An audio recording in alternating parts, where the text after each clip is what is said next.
Assalamualaikum warahmatullahi wabarakatuh. Yang terhormat kepada Profesor Dr. Sowia MPD selaku dosen pengampu mata kuliah Psikologi Pendidikan, dan saya Siska Triutami dengan NPM 2213053195. Di video kali ini saya akan membahas mengenai proses belajar. Baiklah teman-teman, silakan disimak baik-baik ya video pembelajaran kali ini. Proses belajar adalah suatu kegiatan psikis atau mental yang terjadi dalam interaksi aktif dengan lingkungan, yang menimbulkan perubahan pengetahuan dan pemahaman, keterampilan, dan nilai sikap. Selanjutnya adalah faktor-faktor yang mempengaruhi proses belajar. Yang pertama, yaitu faktor internal. Faktor internal yang pertama yaitu minat. Minat merupakan sesuatu yang penting dan harus dimiliki ketika kita akan melakukan sesuatu. Jika seseorang tidak memiliki minat yang tinggi dalam suatu hal, maka ia akan kesulitan dan tidak tertarik untuk melakukannya. Faktor internal yang kedua yaitu bakat. Bakat merupakan kemampuan bawaan yang merupakan potensi yang masih perlu dikembangkan atau dilatih. Pada dasarnya, setiap manusia memiliki bakat pada suatu bidang tertentu dengan kualitas yang berbeda-beda. Salah satu peran bakat dalam proses belajar adalah membentuk konsep diri yang positif pada siswa dan meningkatkan rasa percaya diri mereka. Kepercayaan diri yang kuat akan mendorong seseorang mengerahkan upaya terbaiknya dalam mencapai tujuan atau target dalam proses belajarnya. Yang terakhir yaitu kesehatan. Kesehatan yang baik akan memberi dampak positif pada prestasi seorang siswa. Tentunya dengan prestasi yang baik akan mempengaruhi kemampuan siswa baik dalam perilaku, sikap, psikomotor, bahkan pengetahuannya dalam menyerap ilmu-ilmu pengetahuan yang dipelajari di bangku sekolah dan mendapat nilai. Yang selanjutnya ada faktor eksternal. Faktor eksternal yang pertama yaitu lingkungan keluarga. Lingkungan keluarga merupakan pengaruh utama bagi kehidupan, pertumbuhan, dan perkembangan seseorang. Dengan kata lain, dalam relasi antara anak dengan orang tua itu secara kodrati tercakup unsur pendidikan untuk membangun kepribadian anak dan mendewasakannya. Yang kedua yaitu lingkungan sekolah. Lingkungan sekolah merupakan tempat di mana para peserta didik melakukan kegiatan belajar. Dalam lingkungan sekolah terdapat guru dan kepala sekolah. Peran guru sangat penting dalam proses pembelajaran, di mana guru harus memberikan penjelasan terkait sebuah materi yang terkadang materi tersebut membutuhkan alat peraga agar siswa mudah untuk memahami materi yang diajarkan. Selanjutnya, kepala sekolah berperan sebagai ketua atau pemimpin yang bertanggung jawab dan berperan dalam memajukan sebuah sekolah. Materi yang selanjutnya yaitu kecerdasan dalam belajar. Menurut Howard Gardner, ada 9 jenis kecerdasan manusia. Yang pertama yaitu kecerdasan verbal linguistik. Kecerdasan ini berkaitan erat dengan kata-kata, baik lisan maupun tertulis, beserta dengan aturan-aturannya.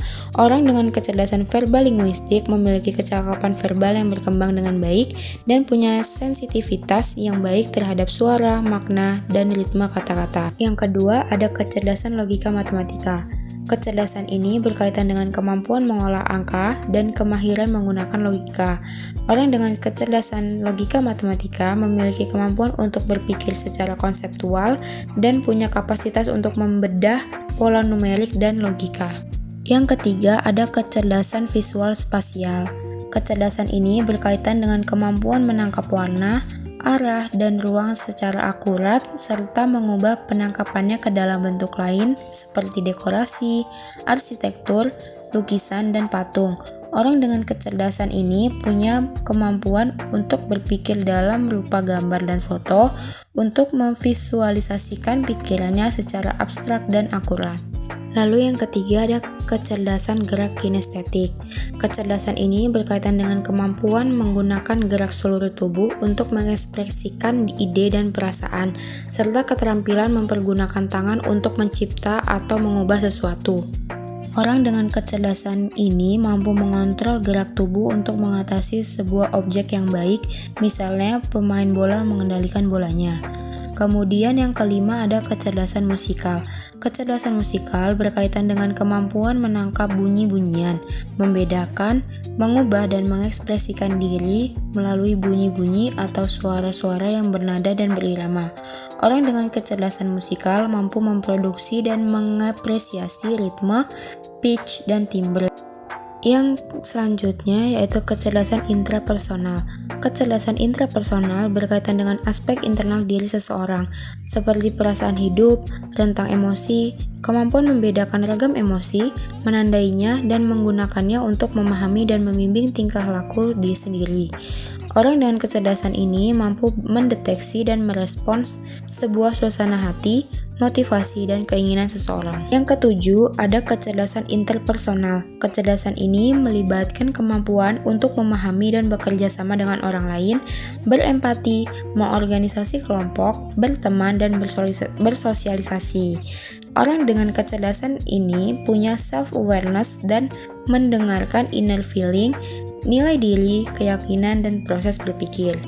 Kemudian yang kedelapan ada kecerdasan naturalis. Kecerdasan ini berkaitan dengan kemahiran dalam mengenali dan mengklasifikasikan flora dan fauna serta hal-hal di alam, serta peka terhadap alam dan lingkungan. Kemudian yang terakhir ada kecerdasan eksistensial. Kecerdasan ini berkaitan dengan kemampuan seseorang menempatkan diri dalam lingkungan kosmos, memaknai hidup, memaknai kematian, memahami nasib dunia jasmani dan kejiwaan, dan memaknai pengalaman mendalam seperti cinta dan kesenian. Yang selanjutnya ada motivasi belajar. Motivasi adalah serangkaian usaha untuk menyediakan kondisi-kondisi tertentu sehingga seseorang mau dan ingin melakukan sesuatu, dan bila tidak suka maka akan berusaha untuk meniadakan atau mengelakkan perasaan tidak suka itu. Yang selanjutnya ada aktivitas belajar. Aktivitas belajar merupakan proses pembelajaran yang dilakukan guru dengan sedemikian rupa agar menciptakan peserta didik aktif bertanya, mempertanyakan, dan mengemukakan gagasan. Yang selanjutnya ada regulasi belajar. Regulasi belajar merupakan kemampuan individu untuk mengelola, mengatur, dan mengendalikan proses belajar mereka sendiri. Yang terakhir ada efikasi diri. Efikasi diri merupakan salah satu aspek pengetahuan tentang diri atau self-knowledge yang paling berpengaruh dalam kehidupan manusia sehari-hari. Baiklah, itu tadi materi yang saya dapat sampaikan. Sebagai manusia biasa, ada salahnya saya mohon maaf, kepada Allah saya mohon ampun. Saya akhiri, wassalamualaikum warahmatullahi wabarakatuh.